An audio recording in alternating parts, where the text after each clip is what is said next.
तो फ्रेंड्स, अभी हम आते हैं 2021-22 के बजट के तीसरे पार्ट पे, जैसा कि हम आपसे डिस्कस कर रहे थे। तो तीसरे पार्ट में वित्तीय समावेश का जो पॉइंट है मैं आपको बताता हूँ। कमजोर वर्गों के लिए किए गए उपायों के अनुपालन में वित्त मंत्री ने अनुसूचित जाति, जनजाति और महिलाओं के लिए स्टैंड अप इंडिया योजना के तहत नकदी प्रवाह सहायता को आगे बढ़ाने की घोषणा की है।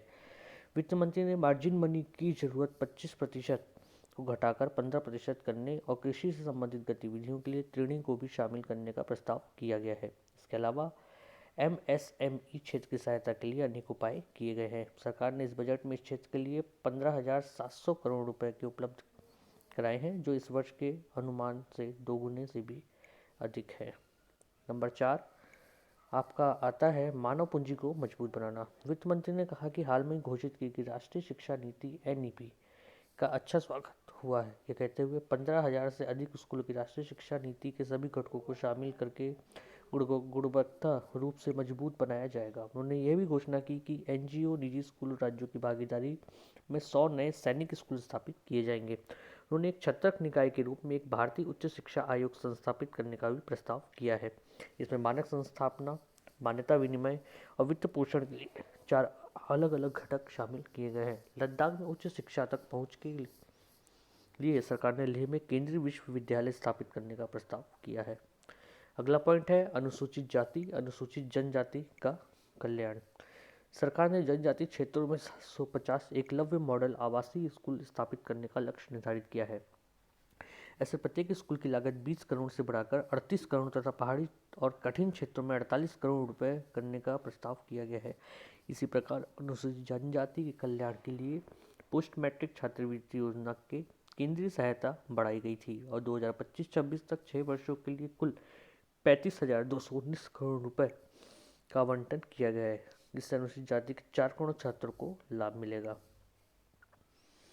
अगला पॉइंट का बात करते हैं, यह है कौशल। संयुक्त अरब अमीरात यूएई के साथ भागीदारी में कौशल योग्यता आकलन और प्रमाणीकरण के साथ साथ प्रमाणीकृत कर्मियों की तैनाती के निर्धारण के लिए एक पहल प्रक्रियाधीन है। जापानी औद्योगिक और व्यावसायिक कौशल, तकनीक और ज्ञान के हस्तांतरण में सहायता के लिए जापान और भारत में एक सहयोगात्मक ट्रेनिंग प्रोग्राम TITP भी चल रहा है। वित्त मंत्री ने कहा कि अधिक से अधिक देशों के साथ इसकी पहल की जाएगी।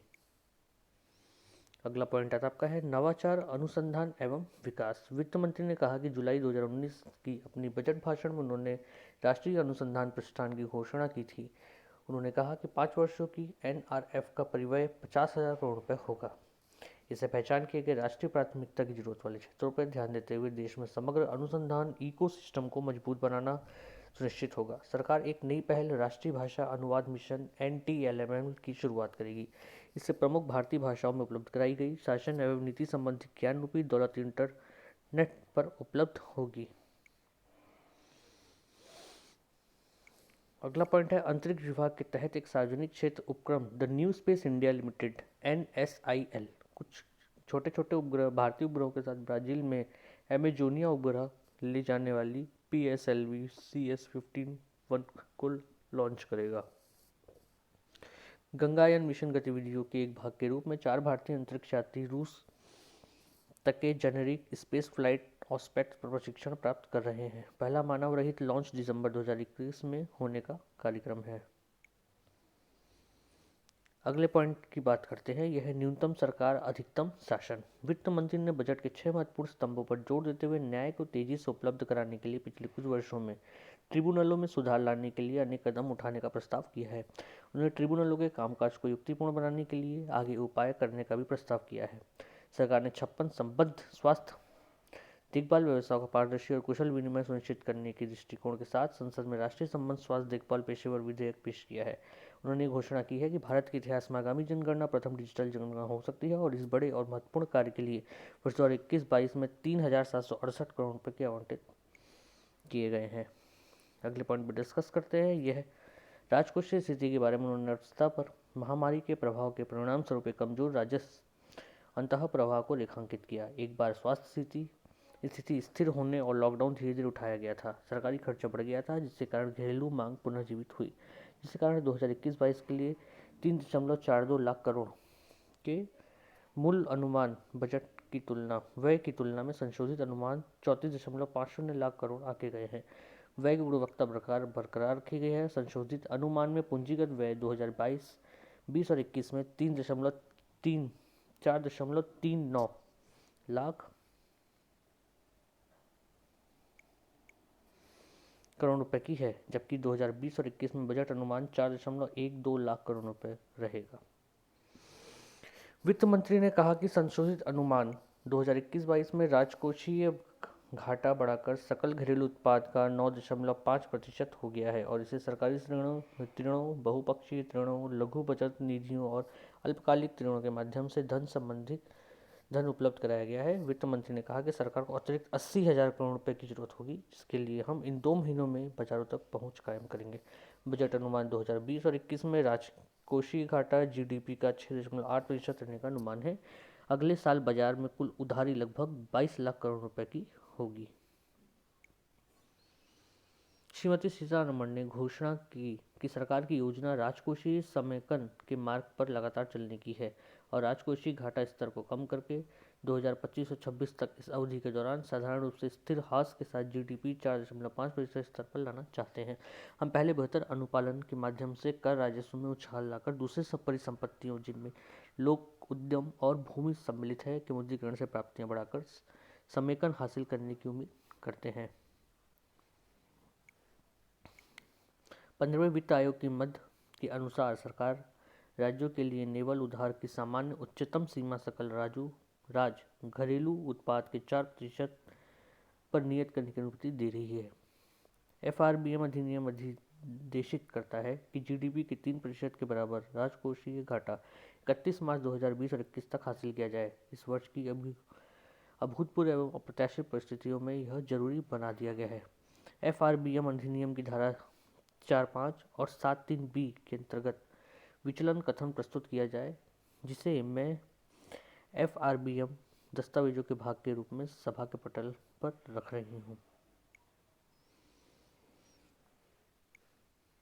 9 दिसंबर 2020 को 15वें वित्त आयोग ने 2021 और 26 की अवधि को कवर करते हुए अपनी अंतिम रिपोर्ट राष्ट्रपति जी को प्रस्तुत कर दी। सरकार ने आयोग की रिपोर्ट के राज्यों के ऊर्ध्वमुखी हिस्सा 41% बरकरार रखते हुए व्याख्यात्मक टिप्पणियों के साथ संसद में रख दी है। आयोग की सिफारिश पर बजट में 2021-22 में 70 राज्यों को राजस्व घाटा अनुदान के रूप में 1,18,452 करोड़ रुपए उपलब्ध कराए गए हैं। इसका अब दोस्तों हम बात करते हैं इसके पार्ट 2 की। बजट भाषण के भाग 2 में केंद्रीय मंत्री श्रीमती निर्मला सीतारमण ने कर प्रशासन को सरल बनाने, याचिका प्रबंधन और प्रत्यक्ष कर प्रशासन की जटिलताओं को आसान बनाने का प्रयास किया है। अप्रत्यक्ष प्रस्ताव प्रक्रियाओं को युक्तिसंगत बनाने और जटिलताओं को आसान बनाने के साथ साथ सीमा शुल्क को तर्कसंगत बनाने पर ध्यान केंद्रित करता है।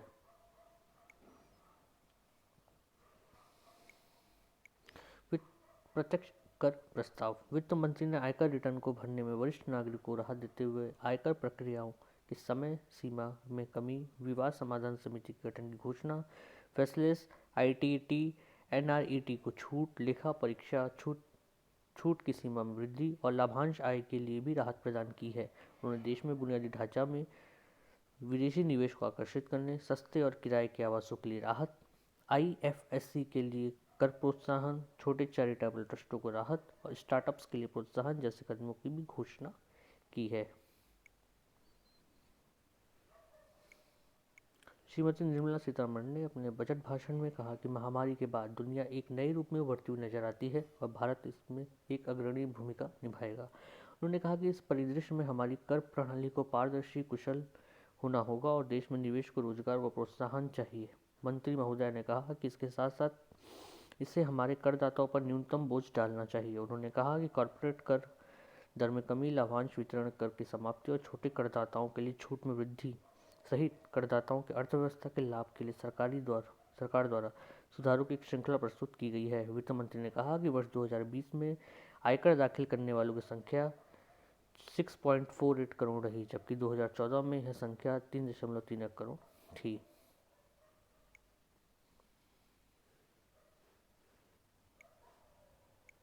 बजट में 75 वर्ष की आयु और उससे अधिक के वरिष्ठ नागरिकों को ज़्यादा राहत प्रदान की गई है। ऐसे वरिष्ठ नागरिकों जिन्हें पेंशन और ब्याज सहित आय प्राप्त होती है उन्हें आयकर दाखिल करने की राहत प्रदान की गई है।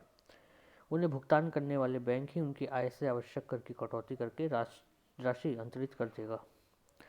स्वदेश लौटने वाले अप्रवासी भारतीयों के लिए आयकर से जुड़े कठिन प्रावधानों को सरल बनाने और विदेश से उनकी सेवानिवृत्ति होने के बाद भारत लौटने पर आय से संबंधित मुद्दों की आसानी से सुलझाने के लिए सरल नियमों का प्रावधान बजट में किया गया है। इनके अनुसार टीडीएस मुक्त लाभांश भुगतान आईआरटी आईएनबीआईटी को प्रस्ताव करने के लिए भेजा गया है। विदेशी पोर्टफोलियो वाले निवेशकों के लिए बजट में कम संधि दर पर लाभांश आय कर कटौती का प्रस्ताव किया गया है। बजट में यह प्रावधान भी है कि लाभांश आय पर अग्रिम की देयता लाभांश का भुगतान या उसकी घोषणा के बाद ही उत्पन्न होती है। वित्त मंत्री ने कहा कि यह कदम इसलिए उठाया गया है क्योंकि शेयरधारकों द्वारा अग्रिम कर भुगतान के लिए लाभांश आय की सही गणना की जा सकती है।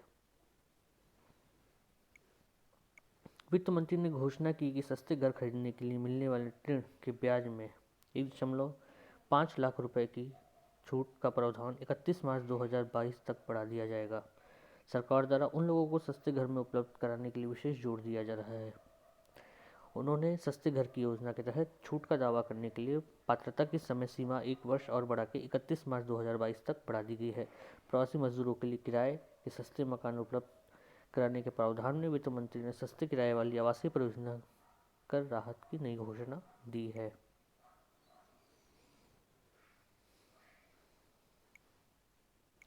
देश में स्टार्टअप्स को बढ़ावा देने और उन्हें लाभ पहुंचाने के लिए श्रीमती सीतारमण ने स्टार्टअप्स के लिए कर छूट का दावा करने की समय सीमा 1 वर्ष और 31 मार्च 2022 तक बढ़ा दी है। इस आदेश के अनुसार स्टार्टअप्स के लिए संदर्भित कोष में निवेश की पूंजी पर नियम आधारित छूट को प्राप्त करने के लिए समय सीमा 1 वर्ष बढ़ाकर 31 मार्च 2022 तक कर दी गई है। वित्त मंत्री ने कहा कि विभिन्न कल्याण निधियों में नियोक्ताओं का अंशदान जमा करने में हुई देरी के कारण कर्मचारियों को ब्याज आय की स्थायी हानि होती है।